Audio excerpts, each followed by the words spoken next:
ఈ విధంగా అప్రజాస్వామికంగా ఆయన ఎట్లా పడితే అట్లా మీటింగులు ఆయన సొంత ఇంట్లో చేయదలుచుకుంటే ఆయనకు ఒక చెప్తున్నాము, ఒక సలహా ఇస్తున్నాను, నువ్వు ఈ మీటింగులు పెట్టద్దు, చక్కగా నీ ఇంట్లో కూర్చొని నువ్వు లుంగిలో నీ బెడ్రూమ్ లో కూర్చోబెట్టుకుని అధికారులు పిలిపించుకొని సంతకాలు పెట్టించుకొని నీకు సంబంధించిన కార్పొరేటర్లు పిలిపించుకొని వాళ్ళతో సంతకాలు పెట్టించుకొని నీ ఇంట్లో ఫినిష్ చేసుకో నీ మీటింగులు అంతే చెప్తున్నారే, సలహా ఇస్తున్నాను.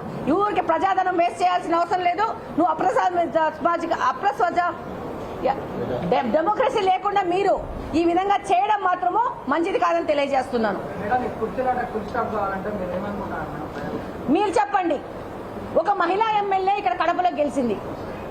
మొదటి మీటింగ్ లో నేను కూర్చున్నానా లేదా? ఈ రోజు ఎందుకు మారింది ఆ సాంప్రదాయం, ఆ పద్ధతి? మీరే సమాధానం చెప్పాలా. ఎందుకు ఎత్తేసాడు? ఈ ప్లాన్ వేసుకుని ఈ యొక్క డిస్టర్బెన్స్ కడప నియోజకవర్గంలో ఎందుకు క్రియేట్ చేస్తున్నాడు? ఎవరు వాళ్ళ కార్పొరేటర్లు? ఎవరా కార్పొరేటర్లు?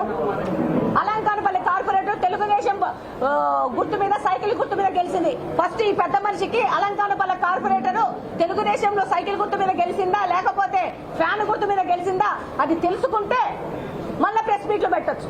అది తెలియకుండా ప్రెస్ మీట్లు పెట్టుకుని ఎందుకు అవమాన పాలవుతారు? అందరు నవ్వుతున్నారు ఆయన చూసి.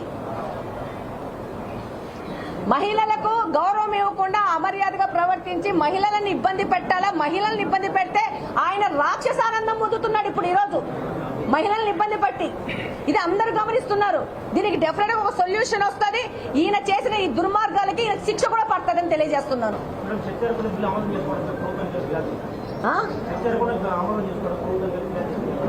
డెఫినెట్ గా దీని మీద ఏముంటాయి అవకాశాలన్నీ చర్చించడం జరుగుతుంది. ఆయన అనుకోని ఈ విధంగా చేసుకుంటే ఇలాంటి మీటింగులు పెట్టాల్సిన అవసరం లేదు, ఇలాంటివి ఏమి ఇంత ప్రజాధనం ఉపయోగించాల్సిన అవసరం లేదు. ఆయన ఇంట్లో నేను చెప్పాను కదా, బెడ్రూమ్ లో ఆయన లుంగి కట్టుకొని 2-3 అధికారులు పిలిపించుకొని సంతకాలు పెట్టేసేసి పంపిస్తే సరిపోతుంది. దీనికి